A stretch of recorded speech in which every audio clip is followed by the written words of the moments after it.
Jag känner en bot, hon heter Anna, Anna heter hon. Och hon kan banna det så hårt. Hon röjer upp i våran kanal. Jag vill berätta för dig att jag känner en bot. Jag känner en bot, hon heter Anna, Anna heter hon. Och hon kan banna det så hårt. Hon röjer upp i våran kanal. Jag vill berätta för dig att jag känner en bot som alltid vaktar alla som är här och som ser till att vi blir utan besvär.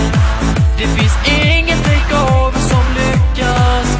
Kom ihåg att det är jag som känner en bot. En bot som ingen annan slår. Och hon kan kicka utan att hon får. Hon gör sig av med alla som spammar. Ja, ingen kan slå våran bot.